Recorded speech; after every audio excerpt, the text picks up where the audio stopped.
Greetings, Minecrafters, and welcome to another Minecraft discussion today. My name is Kimberly Quinn. This is Giovanni. Yes, usually we're in the woods where we will be soon. We're usually morning people, but it's coming down really hard. We're going to get out in that pretty just shortly. So anyway, welcome to another Minecraft discussion. And I made some notes so that we want to get everything we have to say, right, Jay? Yes. So I want to talk about the power of intention, really, and coming from a place of wholeness. It's just so important. So the first thing is, as you know, I'm huge on the power of intention. And when I go out in the morning, and today actually I already did my gratitude thing this morning, but in the morning when I do that, I do my write the gratitude journal, and then I go do my, woods thing. But it's so important to write it down. It's so important to write it down. My dear friend Oprah, she doesn't know, but we're very tight. She is big on writing it down, the power of the word. So it certainly is great to say I'm grateful, of course it is, but to write it down. So we're talking about taking that, the example is gratitude, but our intention. So every single day of my life, as part of my morning routine, I actually declare, it's often in the Jeep, sometimes it's, I have the house to myself or whatever, but I actually say my intention today is to have fun, to have a calm mind, to bring success to everything I do, whether it's a conversation, it's a meeting, it's a whatever, to bring success to everything I do, to be relaxed, to be mindful, to be grateful, to just, you can fill in the blank. But, and also can be specific, to have, as long as we don't attach to outcomes, that's the important thing. I want this meeting, which is stressful for me, I intend for it to come out to unfold in the best way possible, the greatest good for everybody. And so, by doing so, by actually writing it down, which you can also just do that in your gratitude journal if you want. You're letting your brain, sort of know that you mean it, okay? Because we know for a fact the brain loves patterns, the brain loves direction. The brain is like a 2-year-old, like a wayward little toddler that constantly needs direction. So when we announce this or declare this, my intention is to have a calm mind today, no matter what happens, okay? There's so much power in that. And so basically intention gives the brain direction. It gives our neurons direction. And therefore, when we're giving our day direction, like we're priming our day, I've done episodes on that. We give our day direction, we're giving our lives direction, right? All the life minutes add up to something in the day, then one day adds up to, and then it's our lives, right? So, So we set the intention. You also might have a bigger intention. Those are daily intentions. You also might intend to land yourself in, let's say, your most optimal living situation. Okay, so that might not be a day thing. That might be like a long-term thing. But then, once you declare that I will be, in my dream cabin in the woods or whatever, or in the country because you're in the city now, or the reverse or whatever, then it's important to start consciously thinking thoughts and affirmations that support this intention. Remember, thoughts when they grow up, they become beliefs. And beliefs bring us to this place of knowing, where we know that we're going to be in that dream cabin in the woods. Because it's we're not even surprised when it happens, kind of thing. So the thoughts back up the intention. So it's just like feeding them like fertilizer. And then so you want to write down also what your goals are. So this is twofold, because sometimes I'll say, okay, write down your goals, and people are also focused on your goals. No, write it down, intend it, declare it, and then we kind of envision living in the moment, in the present moment. We're not talking about living in the future. We are residing here, bringing the vision and the feeling of it into the now. It's very different than living in the future. Residing in the now, getting a vision and an actual somatic, which means body, right? Feeling of whatever it is already happening in this moment. Okay, so if you ask yourself, if your intention is I want to feel better, I want to look better, I want to be healthier, I want to be wealthier, I want to be wiser, a little Ben Franklin human there, or travel more, again, have my dream, place, dream job, dream whatever. You want to ask yourself why, really, like what's going on, why am I after this? And then again, feed those thoughts towards that. So we're talking about define and support. Define the intention and then support it with the thoughts. And then we slowly, once we do that, we, like I said, move into the body. The body is very intelligent, very, very intelligent.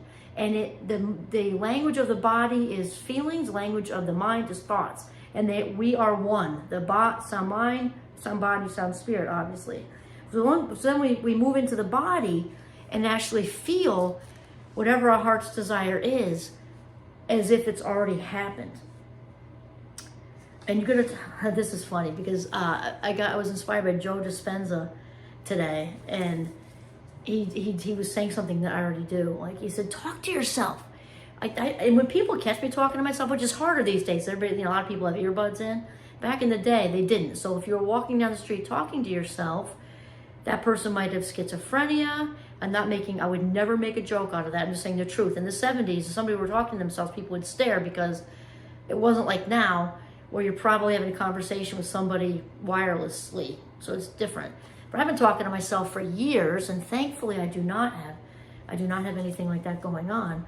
I've always been kind of an external thinker, kind of process things and walk around and talk about it. So I would say things like that, like I am creative. And Joe Dispenza says, tell yourself, I am a genius. I am a genius. I am creative. I can create anything that I want to. I can start that business. I can invent that new cool thing. I can write that book and say it out loud. Also, there's nothing wrong with getting an intention journal. You can write it right in with the gratitude journal because it tends to go together. This we don't have to do a whole nother one, but if you want to do a whole nother one, do a whole nother one.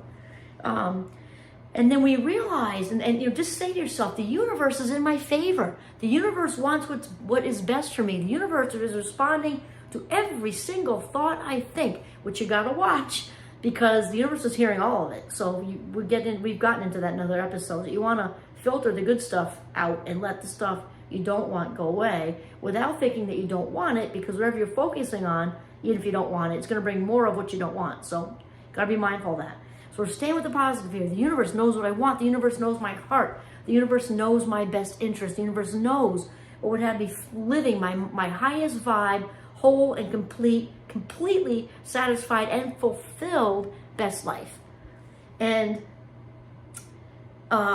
this is good. Okay. The brain begins to unify itself and all the various parts of the brain working together. And Joe Dispenza talks a lot about this, about how all the various parts, because the parts of the brain have all different functions, though it does work, I kind of say as a team, but that's not really what I want, because it's one brain, lots of parts, let's just say working together cohesively. And we know that neurons that wire together fire together, right? So we are training the neurons, we are training the brain, we are the creators of our own life. So I forget who said it, but it was brilliant. About how, time flies. The good news is you're the pilot, right? And people don't really get, like, they wake up, and start the day and they just throw caution to the wind, like, when in reality, and we do want to let it unfold how it's unfolding. So it sounds like it's a duality, but not really. Because even though we don't, always have control of what's going on outside us, we can prime our day with intention to have it unfold as the best possible. Absolutely, we can. Because the intention, whatever we focus our energy on, is what we're going to attract. And so if we are focusing our energy on whatever success it is, with the meeting, with the relationship, with the getting the house, whatever it is, the husband chose now to shovel off the deck, apparently. Okay, sorry about the noise. There's a lot of snow. Whatever we focus our energy on is what will be successful. We just know that to be true. I say it, neurons that wire together and fire together. And Joe Dispenza says it differently. He says, what sinks in the brain links in the brain. So we really want to reside there and be in our mind body. We want to be in our mind body. So here's the big truth here. When the brain is feeling clear, we love clarity. When the brain is feeling clear and coherent, you, me, all of us are feeling clear and coherent. Coherent mind leads to a coherent day, leads to a coherent life. Clarity, clarity, clarity. So we need to be listening to that inner voice, because often I pray every day of my life. I have a very strong, solid inner life. You can call that whatever you want, okay? So for me, it's prayer, and for you might call the universe, if you don't call it God, it's source, it's higher power, it's whatever, you know, the universe, just stay with the universe. But when we put out there the good vibes, the whatever to the universe, the insight we get and the inner voice talking is the universe talking back. So it's very important to realize we're focusing on all this intention and putting our attention, because attention and intention really sums up life. When you got those ducks in a row, you're set. So we put all that energy out there, all that focus, all that clarity. It's kind of in vain if we're not listening to the inner voice and watching for those green lights, as my friend Tom says. Watch for the green lights, also the red ones, because we stay away from those. Those are resistance. We want to be in a place of allowing. With this, when we come from a place of wholeness and completeness, we are trusting in this divine source, or however you want to call the divine source, that all these good things are coming to us, and we got to listen and watch, because their messages all day long, and we just have to really hear them, like grab the football and run with it kind of thing.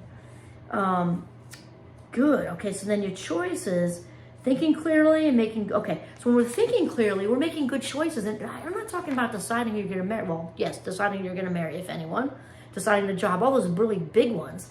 But even just the small choices in the day that lead you down the right path. So it's kind of like the karma thing. If you think of a branch of a tree, there's a trunk and then the branch, right? So once you kind of decide to go after something on this branch, all the other branches are now out of your range and done over, right? Because now your choices are all the little branches off that big branch that you chose. So every little micro decision we make all day long is actually creating our future life minutes. When we look at it that way, it's like, wow. So a coherent, clear mind leads to a coherent, clear, very deliberate life. So, okay, I made more notes. So then when we do all this, we are then coming from a place where we're feeling whole and complete. We're feeling abundant.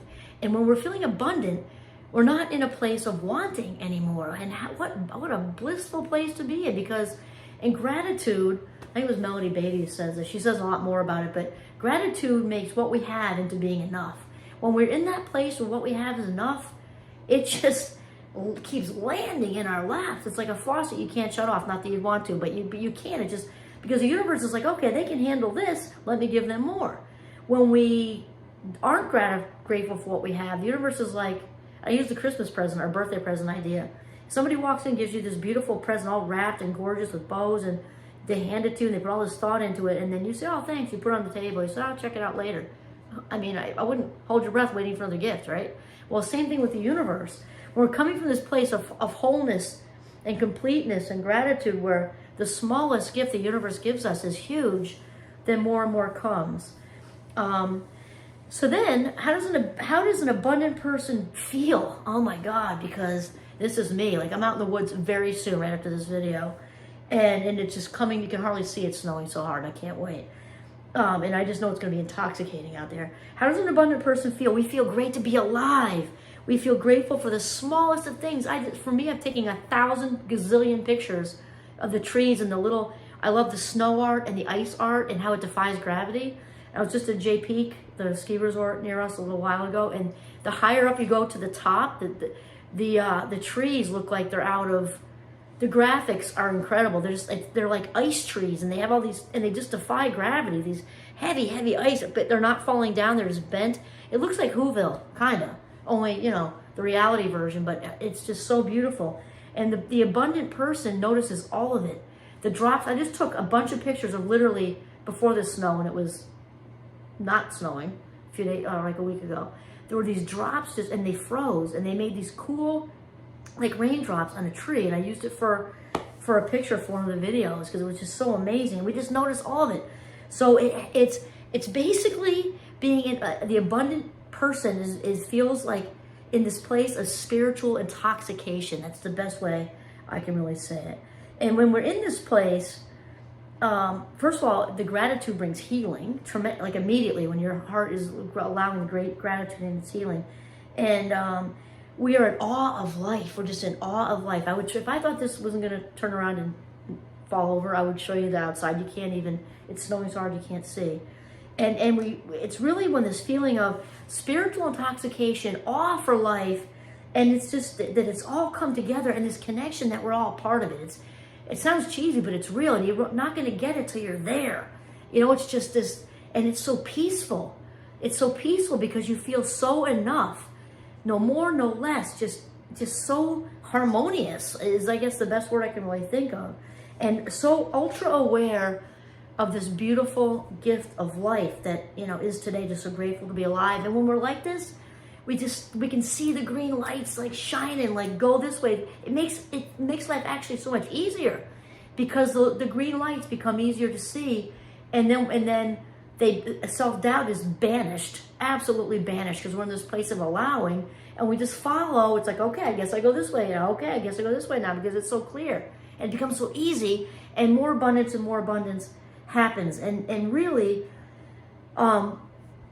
you know, an abundant person just sort of has this clear direction towards success and authentic fulfillment. So there you go. The power of intention. This is Kimberly Quinn signing off from our Zen Den that our youngest daughter created right before she moved to Denver. So, all right, this is Kimberly Quinn signing off from the Zen Den in Northern Vermont. Have a mindful day.